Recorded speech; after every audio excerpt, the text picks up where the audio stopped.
Thanks for staying with us. So in celebrating International Women's Month, we have a skilled consultant, an entrepreneur, author, speaker, and advocate with 20 plus years job incomes and economic growth.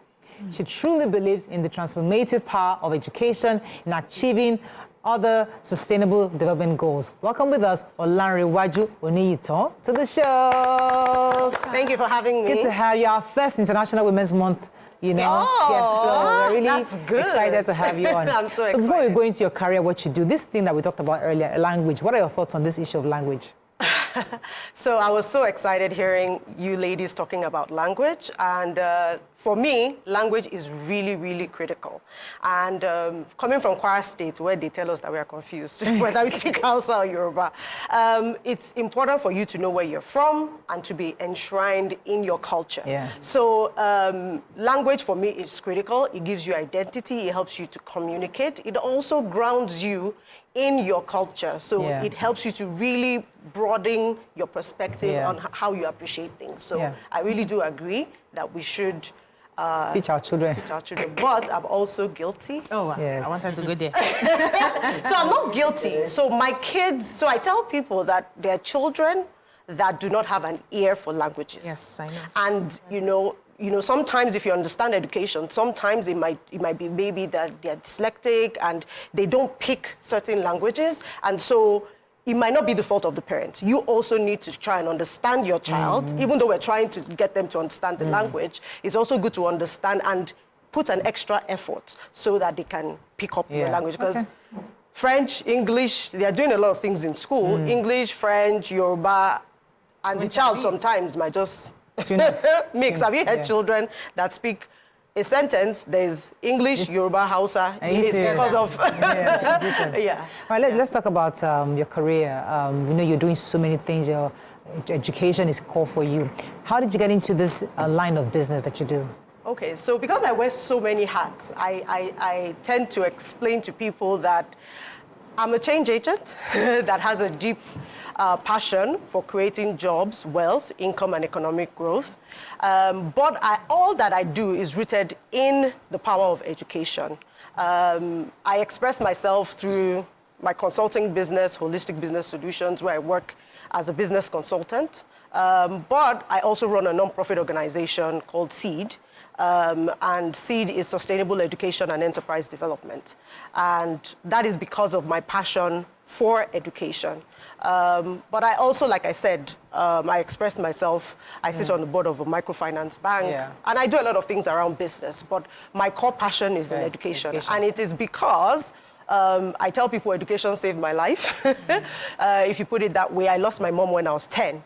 And one of the things my mom was 100% about, apart from languages, because she loves Yoruba as well, is that all her children must go to school. Because she didn't go to university, she trained her younger ones. My grandma had 11 children, and she was the first girl. Oh, wow. So, responsibility. that was a real task. But the truth is, in terms of education, for me, it is really, really, really critical. Okay. And when I started my non-profit, Okay, let me just, because you're talking about education, you finished with first class.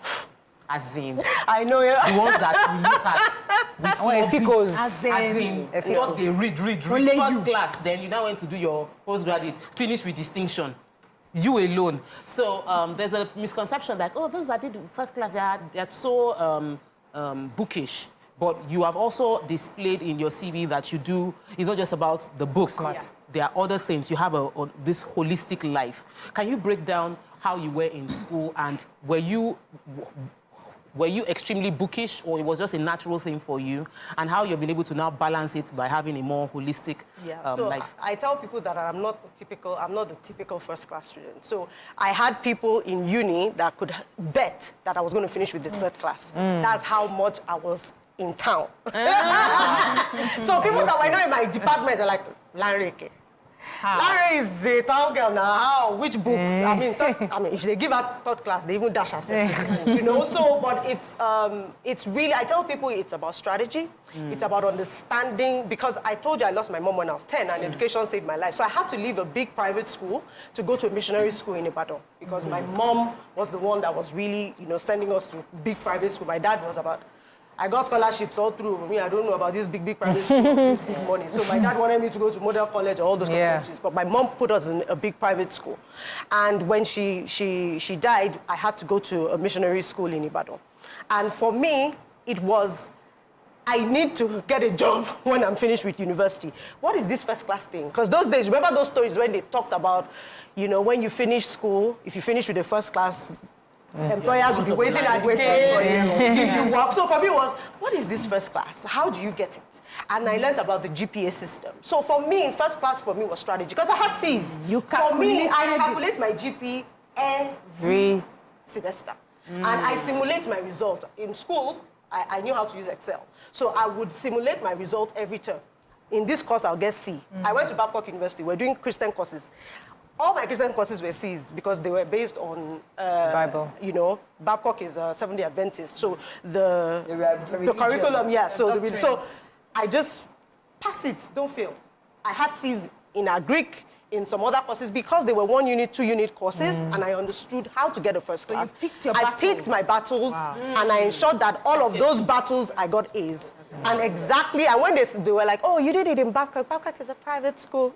I did it in Unilag again, and I'm the first distinction in that department since it started in the 1960s. So it's about, I tell people you can be brilliant, but you can still fail. Because you can say, I know more than my lecturer, and still fail, and miss the mark. Yeah, so fantastic, love that. I think for me, the connotation in terms of education is scam, because somehow I think I'm passionate about the girl child and the things that we consume these days.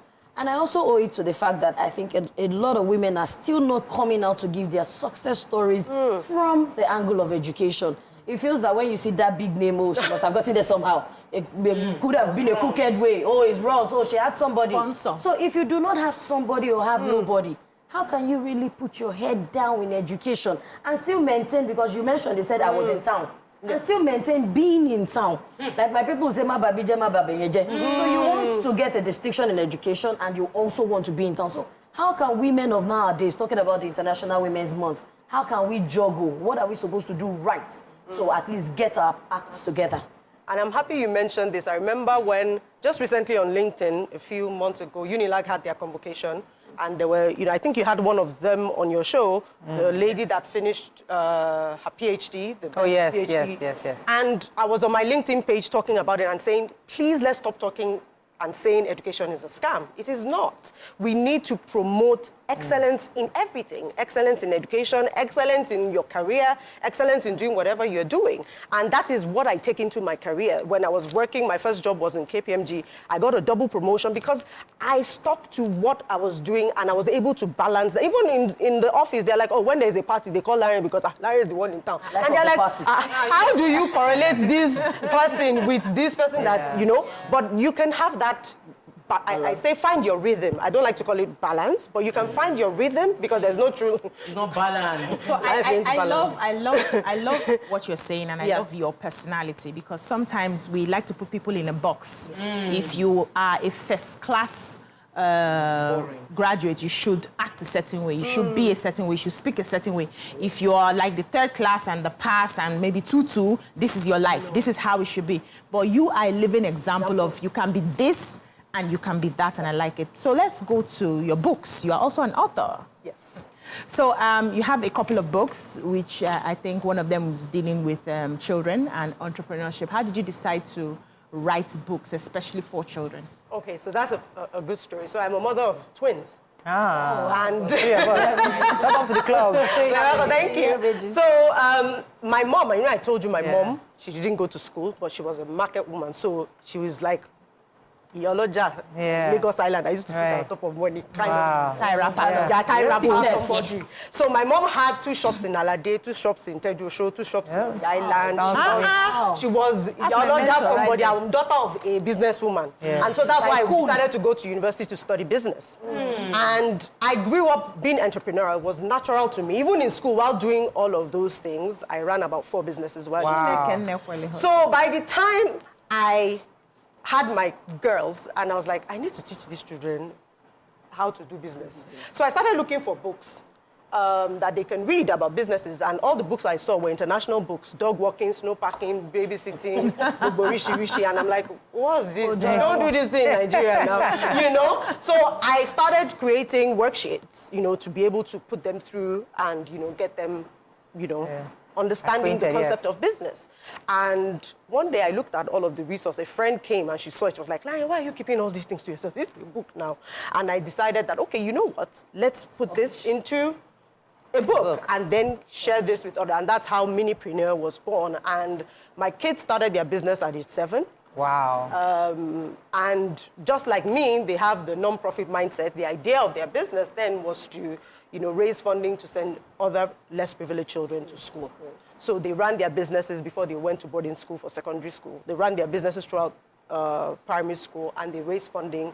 And we used that book as well to get other children into entrepreneurship. In fact, the book was used as a textbook to test teaching entrepreneurship in schools. No, I didn't pick it. To teach, you know, children in schools about entrepreneurship. So we turned it into a mini curriculum that you can even use in the classroom. Tell us about Seed. How did you come about Seed, and what exactly is the objective and purpose of Seed? Seed is very, very dear to me, right? So when I started my firm, so I resigned from KPMG in 2007, I started my own firm. I wanted to find something to do to give back, so we started CSR. And of course, I told you I'm passionate about education. Education saved my life. Yeah. And I started trying to work, you know, typically when you want to do CSR, is public school you want to go to. I want to help the less privileged. And then one year, UK Aid, which is now FCDO from the UK, they did a study, and they invited some of us as consultants to show us schools in Lagos that served children from low-income backgrounds, but they were private schools. And a lot of us know them. They are like all these schools you see all these small children going. What is house, what is living room? The sheer number, we didn't know. So in Lagos State, we have about 1,700 public schools, but we have about 20,000 private schools. Yes. Now, out of these 20,000, only about 5,000 are registered with the ministry. Yeah. The remaining, about 15,000, are these low-fee private schools that pay as low as 15 naira per day. Yeah. And these schools serve almost 70% of the low-income population in Lagos. And I was like, what is going on here? And I was like, no, this is a lie. Until they took me on a field trip. I mean, in Bowman. Somebody's in my own state, came to show me what was these schools in my own. I mean, I was crying. Everybody on that trip was like, "What's going on?" We were all, and I was like, "Is it this bad?" Like every place. And when people were like, "Oh no, they're only in certain places," every single local government in Lagos State has these schools. And as Seed, we work with about 715 of those schools in Lagos, and I see it every single day. But the challenge we have is a challenge of ideology. So because they are private, nobody helps. So Seed was born to be able to support the low-fee private schools that serve children from low-income households. Fantastic. I've always actually advocated for that because I've worked with the Ministry of Education, and I saw this data, and I realized that those guys need help because they say it's about private schools, but they're private schools, but they're low income, so they need a lot of support. So tell us a bit of the success stories you've done with these schools. What have you done? Because they have issues with teachers. Even regulation is a problem because you can go to those kind of schools and their toilets are bad because nobody's checking them. So what are some of your success stories? I'm so excited. I know that you understand me based on the angle you've come in. So as Seed, we provide a holistic solution. And we work with these schools to be able to improve their quality. So what we say is that when you say a school is not of good quality, the school owner has no clue what you're talking about. Quality to a lot of people is, they have buildings, they have toilets, they have... So one of the first things Seed did was to dimension the word quality into 86 indicators. So we have a tool called the Seed Quality Assessment Tool that helps the school. So it's like when you do a personality test, like you are a flag or you are whatever. We created that tool in a way that a school assesses themselves. We use the traffic light system where they know that, on this indicator I'm red, on this indicator I'm green. And they're able to understand how to move because the idea is, I'm bad, so what? How do I change my situation? And so that's how we're working with the schools to ensure that they are able to understand the concept of quality. And then we also work around regulation. Because the ministry, so we partner with the ministry to understand the sector. A lot of people don't even understand the space. So one of the things is we take information to the ministry, we help them to understand the sector. We advocate because, I mean, as much as I'm as friends with them, I also come up with the issues. So for instance, there are certain policies they bring out that they're thinking of the big private schools, and they say all private schools, and then they start to come to these low-fee private schools, and then they're like, it's not working. Yeah. These schools are almost at the same place with the public schools. Yeah. And so when you come up with a policy, you also need to be able to understand all of that. And then we provide trainings, we provide support to these schools. And like I said, we've worked with over 715 schools in the 6th Education District of Lagos. We've helped some of our schools to eventually get approved by Lagos State government. We work on access to finance. We've partnered with LSCTF, with about 7 financial institutions to support the schools, because a lot of the indicators, some they can do by themselves, some they can do with the money they have, but there's some indicators that they need access to finance. Just read. So that's I feel that, I feel like I should dig into this education work, but you are also a plant mom.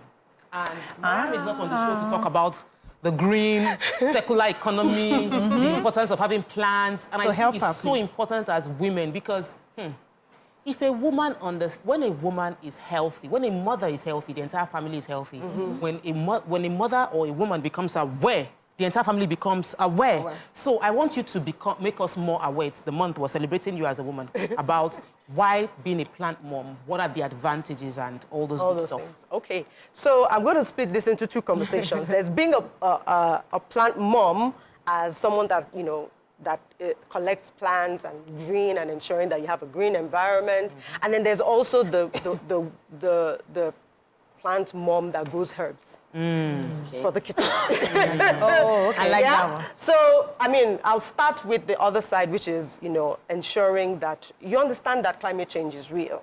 I wasn't 100% a plant person until COVID. So this whole plant thing started in 2020 for me. And even though my husband is a plant person, he loves trees, he cannot go into any space, whether rented, he would take permission to plant a tree. So he grew up, having trees around him. So we would normally plant trees, but I started collecting plants during COVID, and I started with herbs. And I was introduced to herbs because at that point, everybody was running into reliant. Let's find something. So I started growing herbs, and for me, it wasn't even for anything. It was more of, I needed my brain to work. I'm a consultant. At that point, everybody was sitting at my home. I needed an activity to do, so I started growing herbs and using it in my kitchen, and I found it valuable because then I had time. I had oregano, I had rosemary, I had all. In fact, rosemary, I would put it under my pillow to sleep well because at that point I was having serious migraines. So, I saw the wonders of herbs during COVID. And I was able to, I still continue growing herbs. But for plants, as someone that juggles so much work that I do in all of the things that I do, coming home to plants, I tell you, when I get to my gate, the air is different. Are you for real? As in, it is fresh. It is I don't know how to. So I also have dogs. I have 4 dogs. My dogs sit under because they know that it's the sense different. of freshness. It's freshness. Then in the mornings, before I go out, I have tea in the garden. I'm not Oyinbo, but the truth is I now see why Oyinbo sit down inside the garden. Because that early morning freshness with the plants. Some plants, they take in your carbon dioxide and give you oxygen. So for you to breathe, so it gives you that. And then your mental health, you're just calm. You're just, the space just. We've tiled all our compound. There's no space. Cement everywhere. How do we plant now? I do not actually have. I don't plant in the ground, so I do pots. Yeah. Okay. So you have no and it doesn't have to be expensive, so it doesn't have to be fine pots. Yeah. For the record, I have over 250 plants. Yeah, I needed Kidding me. In pots. Yes, so she has over 250 pots. That house is a forest. It's actually a jungle, yeah. So it's an urban jungle. I call my house an urban jungle. You're kidding me? At the backyard? front, back. So the compound must be So very in big. my estate, we are like the environmental champions. You're kidding me. I plant trees on my husband's birthday. We planted trees. I give out trees during COVID. Everybody's house that Wow. Interesting. I called the gardener just yesterday to go to my house and see what we could do because I was planning to have a garden also and have a nice place to relax. So I guess I'm in the spirit.